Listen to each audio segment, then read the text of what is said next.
Hi hello Wednesday afternoon மேலே தான் vlog எடுக்கவே ஸ்டார்ட் பண்ணேன். மார்னிங் ஃபுல்லாக எனக்கு ஆரி ஒர்க் போடுற ஒர்க் இருந்துச்சு. அது பார்த்துட்ருந்தேன். அந்த கேப்பில் மாடெல்லாம் குளிக்க வச்சுட்டு வந்துட்டாங்க. அதனால் வீடியோ எடுக்க முடியல. அதுக்கப்புறம் பெயிண்ட் பண்ணுறது மட்டும்தான் வீடியோ எடுத்தேன். அத்தையும் அவர் வந்து மாடெல்லாம் கழுவி ஜிம்மியெல்லாம் குளிக்க வச்சு பெயிண்டெல்லாம் அடித்தாங்க கொம்புகளுக்கெல்லாம். அதுக்குள்ளே நாங்கள் கிளம்பிட்டு வந்து பொங்கல் வைக்க ஸ்டார்ட் பண்ணிட்டோம். 4 மணி ஆயிடுச்சு பொங்கல் வைக்க ஸ்டார்ட் பண்ணும்போதே. பட்டி பொங்கல் வச்சது 4 பொங்கல் வச்சோம் மொத்தமாக. 4 பேரும் 4 பொங்கல் ஷேர் பண்ணிக்கிட்டோம். அத்தை ஒன்று, நான் ஒன்று, அனிருத் ஒன்று, அஸ்வந்த் ஒன்றுன்னு யார் பொங்கல் ஃபஸ்ட்டு பொங்குன்னு பார்க்கலாம் அப்படின்னு போட்டியெல்லாம் வச்சுட்ருந்தோம். அஸ்வந்தோட பொங்கல் தான் ஃபஸ்ட்டாக பொங்குச்சு. அனிருத் உடனே சேட் ஆகிட்டார். எனக்கு தான் சக்கரை பொங்கல், எனக்கு தான் சக்கரை பொங்கல். நான் சக்கரை பொங்கல் தான் வச்சேன் அனிருத். ரொம்ப ப்ளசண்ட்டாகவே போச்சு எங்களுக்கு. பட்டி பொங்கல் வந்து ஜாலியாக போச்சு. நல்லா என்டர்டெய்னிங்காக இருந்துச்சு. யாரெல்லாம் பட்டியில் பொங்கல் வச்சிங்கன்னு மறக்காமல் கமெண்ட்டில் சொல்லுங்கள்.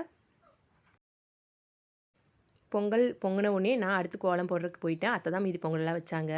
இந்த விளக்கு பற்ற வைக்கிறதுக்குள்ள பயங்கர ஸ்ட்ரகிள் ஆயிடுச்சு. காற்றடிச்சிட்டே இருந்துச்சு. நானும் மாமாவும் ஒரு வழியாக கடைசியாக பற்ற வச்சுட்டோம். எங்கள் ஊரில் வந்து தெப்பக்குளம்லாம் கட்டி சாமி கும்பிடுவாங்க. பட் இங்கே தெப்பக்குளம்லாம் கட்டுறதில்ல. சும்மா வச்சு சாமி மட்டும் கும்பிட்டுக்கிறாங்க. உலக்கு மேலே இது வச்சு. உங்கள் ஊரில் எப்படி சாமி கும்பிடுவாங்கன்னு மறக்காமல் சொல்லுங்கள். நாளைக்கு vlog நாளைக்கு பார்க்கலாம். டில் தென் பாய் ஃப்ரம் ரம்யா. பாய்.